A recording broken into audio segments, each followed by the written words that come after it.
안녕하세요. 브라운 영어에 오신 것을 환영합니다.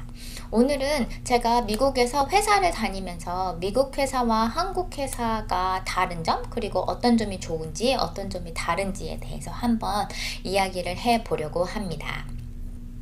말씀드리기에 앞서서 이것은 저의 개인적인 경험이고 개인적인 의견이고, 회사마다 그리고 팀마다 그리고 누구가 보스인가에 따라서 그 문화랑 분위기가 정말 상이하기 때문에 절대 일반화할 수 없다는 점을 말씀드리고 싶고요. 그리고 제가 아직 회사를 다닌 지 6개월밖에 안 돼서 연봉 협상이라던가 승진 같은 거는 아직 해본 적이 없어요.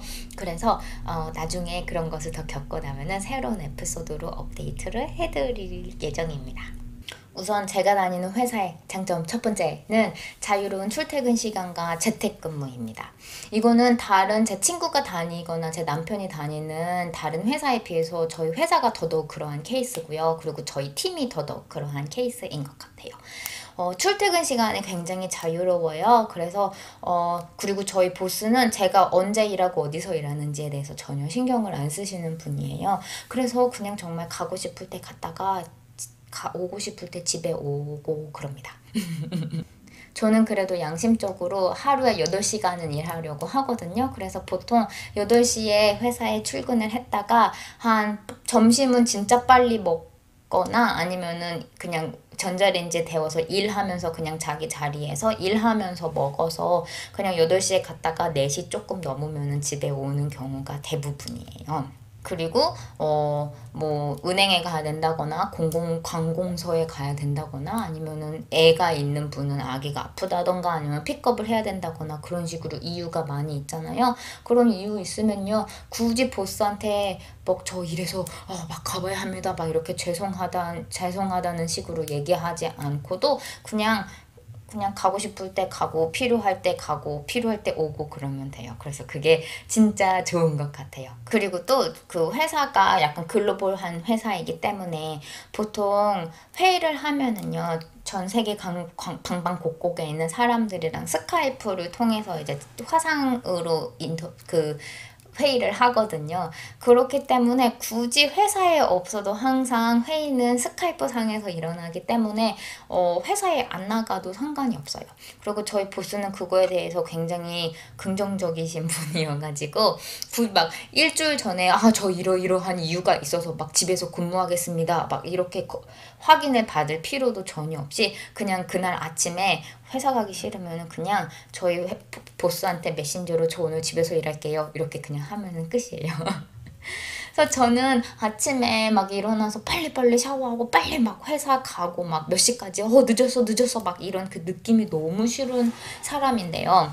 그래서 저는 보통 아침에 일어나서 그냥 샤워하고 느긋하게 노래 들으면서 커피 먹고 아침 먹으면서 일을 해요. 그래서 그런 다음에 한 9시, 10시쯤에 집 그냥 회사에 나가고 그런 식으로 해도 돼서 진짜 좋은 것 같아요.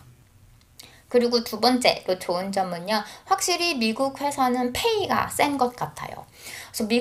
그래서 저는 좀 미국의 큰 회사를 다니기 때문에 연봉이 꽤 좋은 편이긴 한데, 그게 막 테크 회사 다닌 거거나 아니면 엔지니어 분들은 돈 진짜 어마어마하게 받거든요, 미국에서는. 그래서 보통 막 실리콘밸리에서 일하거나 아니면은 엔지니어 분들은 그러니까 대학 졸업하고 바로 받는 초봉이 막 억대는 기본일 정도로 정말 많이 받아요. 근데 저는 절대 그런 케이스가 아니고, 그리고 저 같은 사람한테는 스톡옵션 같은 거 뭐 이런 것도 안 주거든요. 그래서 저는 그냥 정말 현금으로 받는 월급을 받으면서 생활하는 사람이에요. 근데 제가 한국에서 일을 했을 때도 대학을 졸업하고 처음으로 입사한 회사도 큰 회사였고, 그리고 제가 지금 여기 다니는 회사도 지금 제가 비록 30이 넘은 나이이기는 하지만 그 학교를 통해서 취업을 한 거기 때문에 그 학교 졸업생 신분으로 시작을 한 거여서 엔트리 레벨이에요.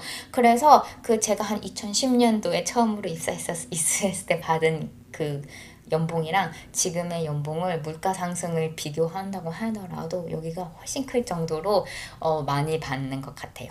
그리고 연봉뿐만 아니라 한국에서는 약간 보너스 문화가 있어서 연봉 작아도 보너스를 많이 받잖아 하는 경우도 많이 있는데 미국에서도 특히 제가 다니는 회사는 보너스도 진짜 많이 줘서 뭐 연말마다 보너스, 분기마다 보너스 나오고 그 다음에 성과에 따라서 막 뭐 주식으로도 주고 그 다음에 주식 싸게 살 수 있는 프로그램도 있고 그 다음에 막 건강보험 해주고 덴탈 해주고 비전 시력보험 이런 거 해주고 그래서 정말 이것저것 받은 거를 금액으로 환산해 보면은요 그 한국에서 받았었던 그 초봉보다 정말 훨씬 많이 받는 것 같아요. 그리고 그렇게 돈으로 받는 것뿐만 아니라 휴가 같은 것도 확실히 훨씬 더 후한 것 같아요.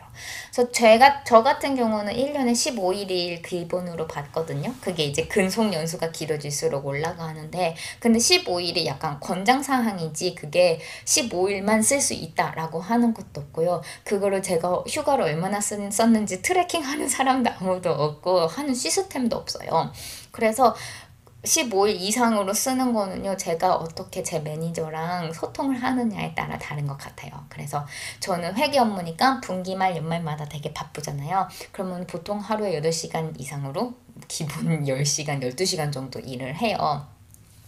그러면요, 그 마감을 마친 후에 그냥 보스한테 저 이렇게 일을 많이 했으니 하루 이틀 정도 놀다 오겠습니다. 그거 공짜로 휴가 주세요 하면은 그냥 완전 흔쾌하게 그냥 그런 거는 주시고 그 다음에 15일뿐만 아니라 그냥 어디 놀러 가는데 유럽에 가는데 조금 길게 가게 되었어요 라고 해도 그냥 전혀 상관이 없어요. 그래서 정말 자기가 매니저랑 어떻게 소통하는 거에 따라서 그 다음에 얼마나 휴가 스케줄을 잘 짜냐에 따라서 15일뿐만 아니라 플러스도 쓸 수 있는 게 진짜 좋은 것 같아요. 제가 한국에서 회사 다녔을 때 너무 오래전이라 기억이 안 나는데 한 5일? 일주일 정도 받았었던 것 같거든요. 처음으로 입사했을 때. 그리고 그게 막 얼마나 썼는지 그 회사 시스템에 보고해야 되고 그러는데 여기서는 확실히 그 휴가 가는 거에 대해서는 정말 더 후하고 더 흔쾌하게 많이 주는 것 같아요. 그리고 휴가를 많이 쓰는 거를 더 권장도 하고.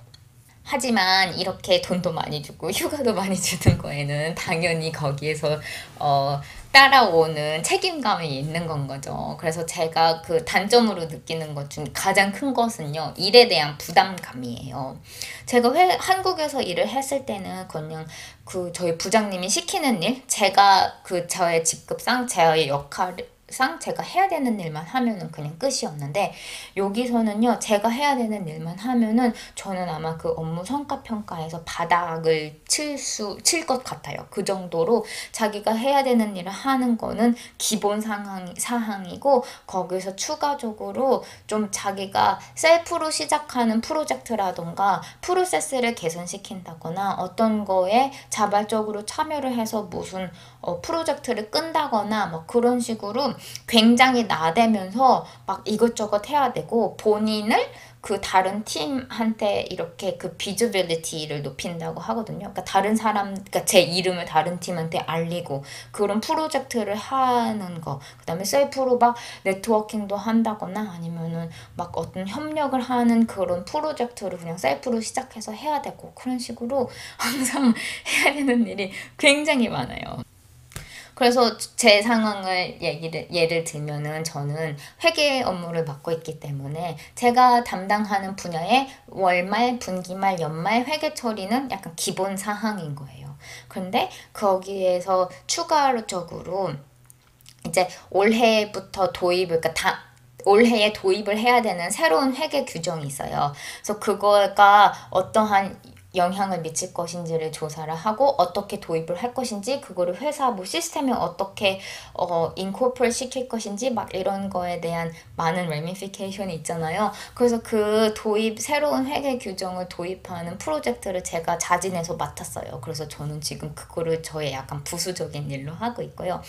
아니면은 제가 뭐 지금은 하는 프로세스가 이렇게 하고 있는데 지금 제가 이거 하는 거는 너무 비효율적이니 이거를 제가 고치겠습니다. 있습니다. 그래서 알아서 셀프로 그 막 문제점을 발견을 하고 문제점을 어떻게 고칠 것인지, 이것을 회사에서 뭐 소프트웨어를 바꿀 것인지, 도입을 할 것인지, 시스템을 바꿀 것인지, 시스템의 디자인을 바꿀 것인지, 막 이런 거를 그 IT 팀이랑 아니면 시스템 디자인하는 팀이랑 아니면은 관련된 다른 비즈니스 파트너를 막 한데 모아서 셀프로 프로젝트를 시작을 해서 막 그 사람들한테 협력을 끌어내고 그것을 막 도입하고 결과를 알려내는 이 모든 일을 그냥 알아서 혼자 나대면서 해야 돼요. 그래서 항상 어디서 무슨 프로세스 개선시킬 점 없나, 어디 시스템 뭐 안 좋은 거 있어서 개선시킬 거 없나, 이런 식으로 항상 생각을 하고 항상 그냥 그런 거를 끌어내고 나대려고 노력을 해야 돼요.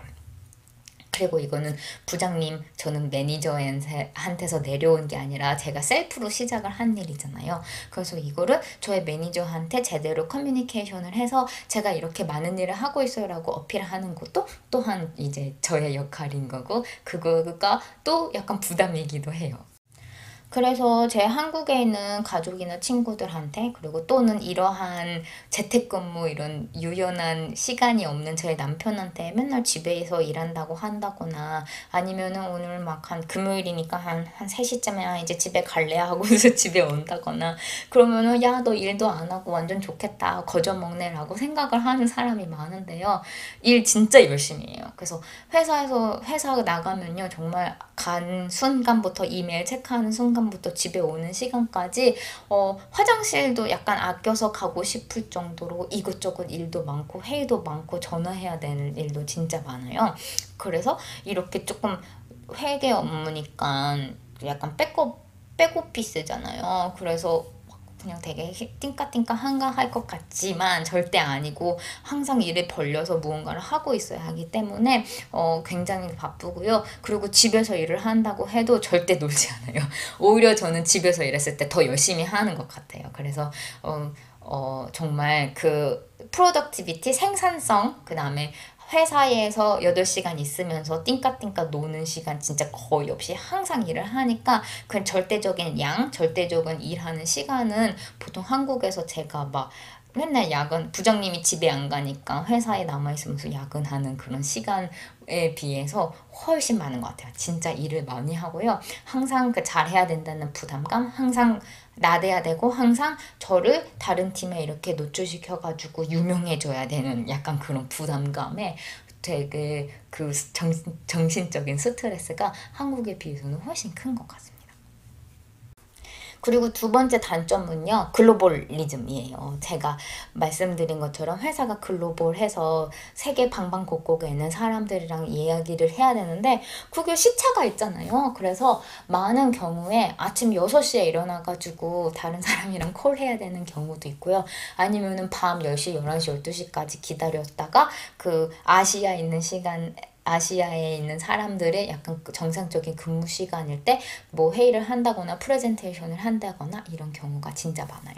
그리고 저는 외국인으로서 원래 영어 잘하는 미국 사람 말도 사실 100% 알아듣지는 못하는데, 이거를 또 말레이시아 액센트, 이스라엘 액센트, 무슨 남미 액센트, 아프리카 액센트, 일본 액센트, 한국 액센트 다 합치면, 중국 액센트 다 합치면요, 진짜 알아듣기가 힘들어요. 그리고 이게 대면상에서 하는 회의가 아니라 다 스카이프로 인터넷 통해서 그냥 헤드셋으로 마이크 통해서 하는 거니까 원래 전화할 때 더 못 알아듣잖아요, 영어. 그래서 정말 알아듣기가 너무너무 힘들어요. 그래서 회의할 때 하루에 거의 한 3시, 앨리스트 3시간, 미니멈 3시간은 그렇게 다른 국가의 액센트를 가진 사람이랑 회의를 하는데, 그건 정말 저의 정신에 1000%를 쏟아 부어서 진짜 엄청난 고도의 집중을 해가지고 회의를 하기 때문에 회의 30분만 해도요, 진짜 엄청난 진짜 녹초가 돼서 나와요. 그리고 글로벌리즘 중에 또 단점이 제 일이 항상 위기에 처해 있다는 거예요. 그래서 우리가 옛날에 막 미국에서 자동차 공장에서 일하던 블루칼라 일들이 뭐 다른 값싼 노동력의 나라로 옮겨가면서 많은 블루칼라 분들이 일을 잃었잖아요. 근데 그게 이제는 화이트 칼라로 정말 왔다는 거를 완전 매일매일 실감을 하고 있습니다. 그래서 예를 들어서 최근에 저희 팀에 있는 두 분이 다른 팀으로 이전을 하면서 두 분의 자리가 공석이었어요. 근데 그분들이 둘 다 막 회계사 출신이고 그다음에 막 40 몇 살 정도 된 분들이니까 그 두 분의 경력만 치면 한 30년 정도 되는 그런 나름 중요하고 어려운 자리였는데도 불구하고 그 자리를 미국에 있는 다른 사람으로 채운 게 아니라 노동력이 값싼 다른 나라로 보내버렸어요. 그래서 그걸 보면서 내 일자리도 내가 너무 안일하게 하고 제대로 안 하면은 내 일도 언젠가는 다른 데로 확 그냥 너무나도 쉽게 보내질 수 있겠다라는 생각을 하니까 조금 더 부담감이 들고 그래서 더더욱 열심히 하려고 노력을 하는 것 같아요. 여기까지가 제가 그동안 6개월 동안 회사를 다니면서 느꼈었던 장점 2가지, 단점 2가지였습니다. 미국 회사가 어떻게 돌아가는지 저는 전혀 몰랐었기 때문에 다니면서 이렇구나, 되게 좋네, 되게 나쁘네 이런 식으로 항상 느끼면서 살고 있어요. 그래서 어떤지 궁금하셨던 분들한테는 조금 도움이 됐었던 동영상이면 좋겠습니다. 그러면은 다음 시간에 이런 잡담 말고 좋은 영어 표현 가지고 돌아올 때까지 안녕!